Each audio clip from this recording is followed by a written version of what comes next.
These skulls feed from corpses and the husks of animals. They're not after blood.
Mr. Connor's injuries don't match the report. I'd better look into this. It's locked, all right.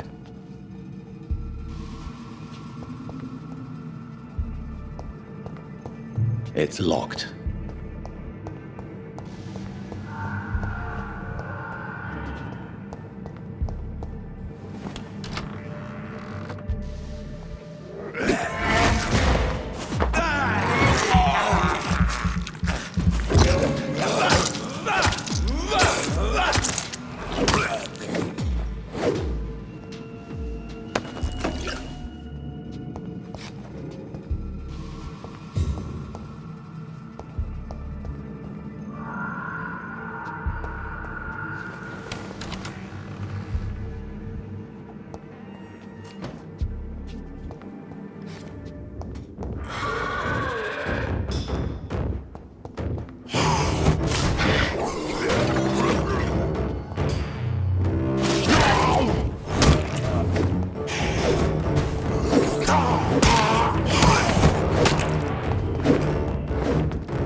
Thralls can be so ferocious. I'm not sure I can defeat them without becoming stronger. To drink blood is so tempting.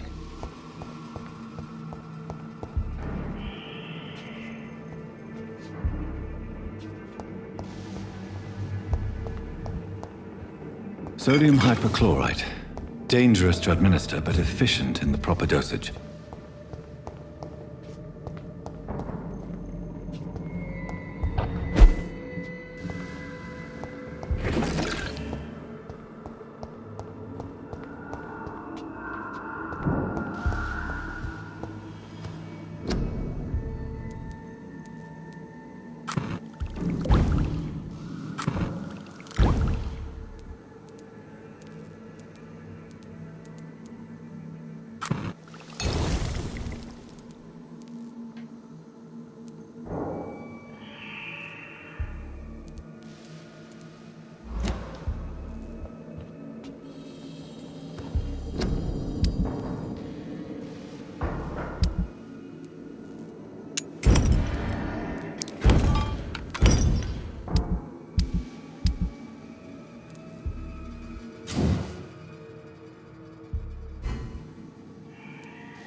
Came here in the first place.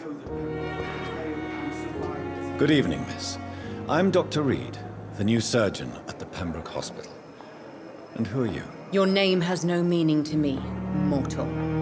You're nothing but dust blown by the winds of eternity. I beg your pardon? What are you begging for, mortal? My clemency? Well, tonight maybe I'm inclined to mercy. You'll never forget the night you met Thelma Howcroft. You keep calling me mortal. Why is that? And if I'm mortal, what are you? Well, Dr. Reed, if you must know, I'm a vampire.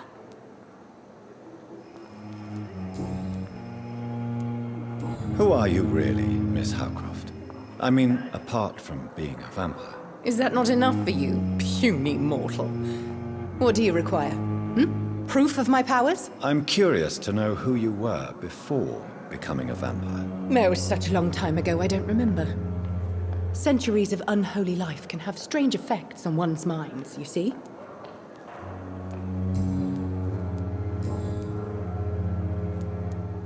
And why do you believe you're a vampire? I don't need to believe anything. It is what I am. It is what I feel within this hollow shell of flesh. I see. Have you ever heard of Cotard syndrome, Miss Howcroft? Never. It's a mental illness discovered by a French neurologist named Jules Cotard. The affected patients are delusional. They believe that they are putrefying, that they are dead, a ghost or a ghoul, or in your case, a vampire. Delusional, you say? Oh, sad and petty mortal. You can't even begin to understand the concept of immortality. And you think it is I who am delusional. Please, describe to me how you feel. What is it like to be a vampire? I can hear my body crumble from the inside as my flesh cracks and fades. I sense the last pulse of postulant blood within my drying veins. I need new blood.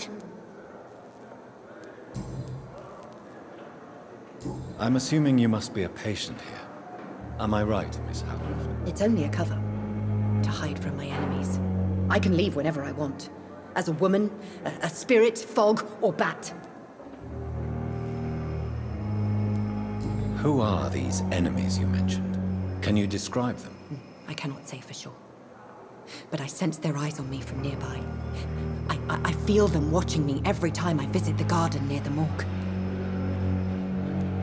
The staff here are not your enemy. They're here to help you, to care for you. I'm not speaking of the doctors in white. I'm speaking of the men and women who hunt me.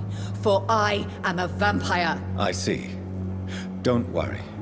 These people will not find you here. I'll personally make sure they leave you alone. Thank you, mortal. But do not interfere with them, for you are no match for those that hunt me.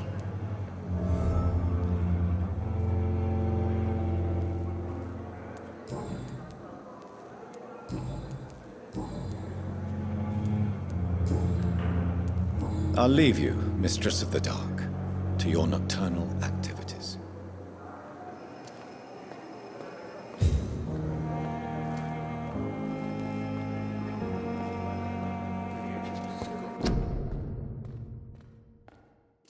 We may lack the resources, but we have some of the most brilliant minds in London at Pembroke.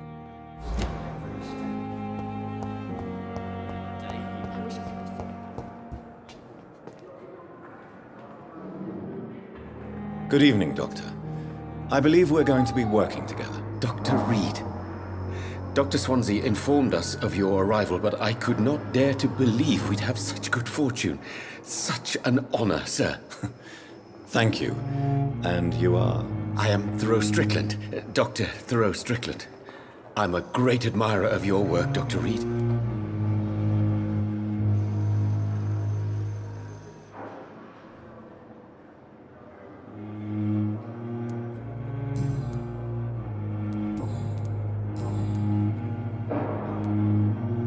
What do you think of Dr. Ackroyd's aversion to modern medical methods? It's a shame he's so narrow-minded.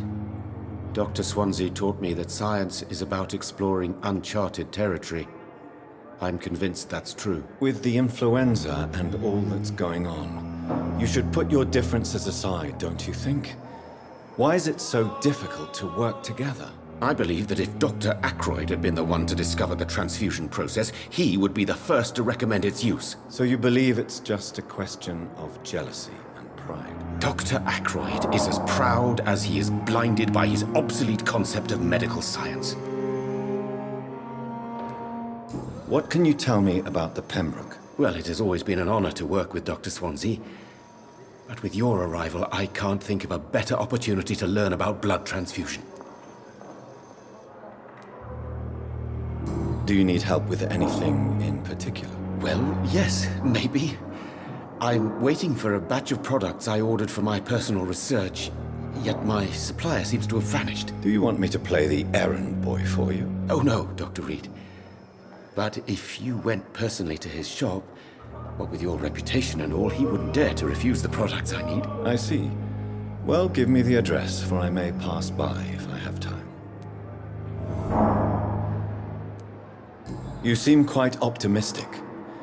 It's a rare and precious attitude in these difficult times. I'm convinced that this epidemic is a test of endurance and dedication for us men of science. Questions remain about our capacity to resolve the situation. True, true. Last summer, during the first wave of the epidemic, I used to joke with Milton about the extra work.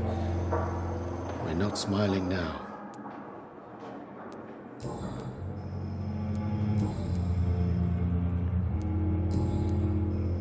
Please, could you tell me something about yourself? I'm a great admirer of your work concerning blood transfusion, Dr. Reed. I run my own experiments. I'm convinced it's the future.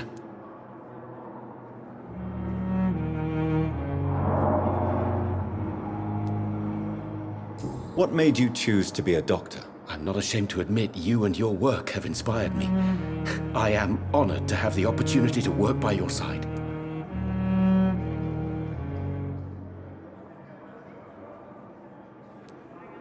It's always a pleasure to share scientific and medical knowledge with someone eager to learn. I'll be glad to help you if I can. This epidemic may be the century's most terrible disaster, but I'm convinced that we, as doctors, are the only ones able to defeat it. I based my technique on my mentor's research. He helped me perfect my method. What is yours? I'd rather not talk about it. For now, it's just theories and first approach. My process is purely experimental and unsuccessful. As long as you're cautious and methodical, you may remain empty-handed, but you won't fail. You're not the first one to warn me, but I am convinced knowledge is the main weapon against the ravages of this epidemic.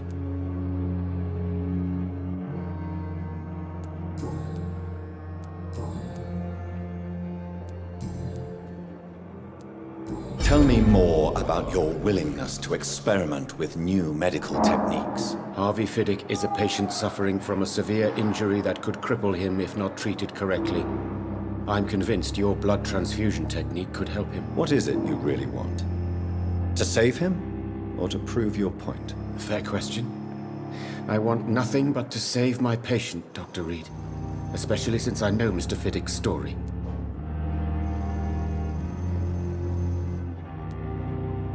Tell me Mr. Fiddick's story. Our first diagnosis was compromised because Mr. Fiddick lied to us about the real origin of his injury. He first claimed it was an accident. But why would he hide such crucial information from us? Because he is a proud father, ashamed of putting his children at risk because of his own negligence.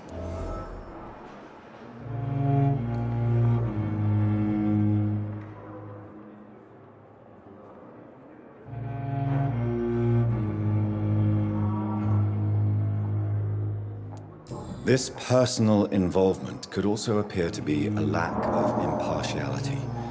You must know that a good surgeon must remain neutral. I agree.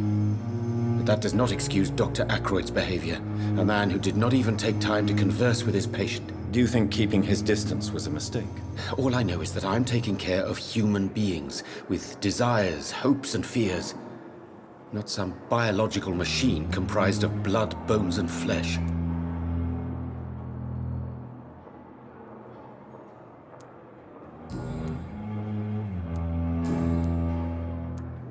Goodbye, Dr. Strickland.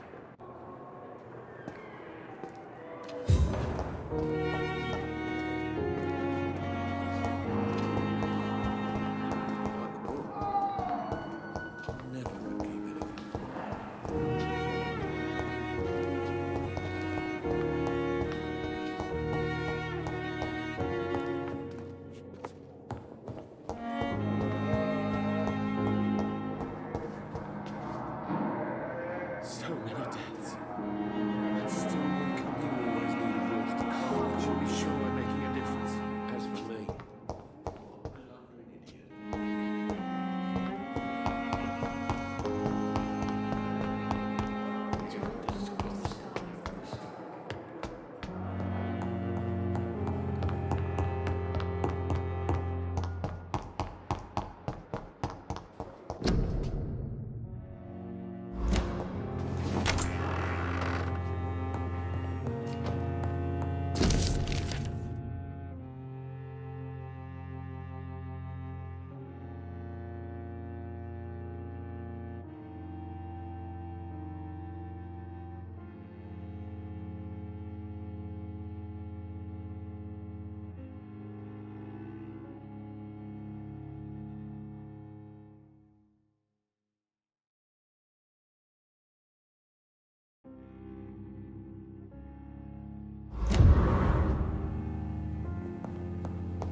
The flower's dying.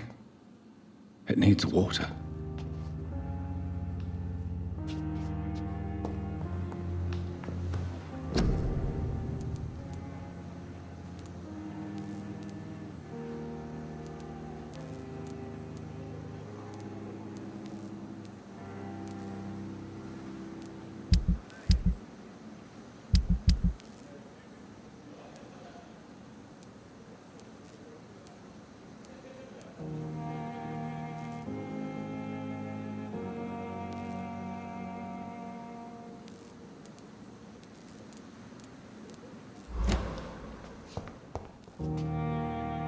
The flower's dying. It needs water.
It's locked, all right.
Damn. The pain. It's here again.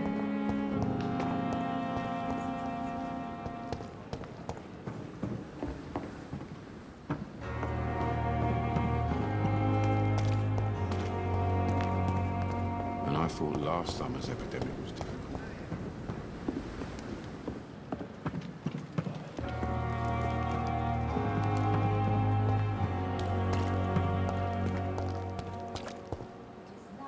Good evening, Milton. Good evening, Doctor. Still trying to save lives?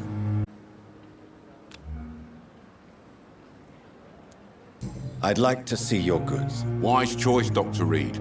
A reliable gun is what everybody needs these days.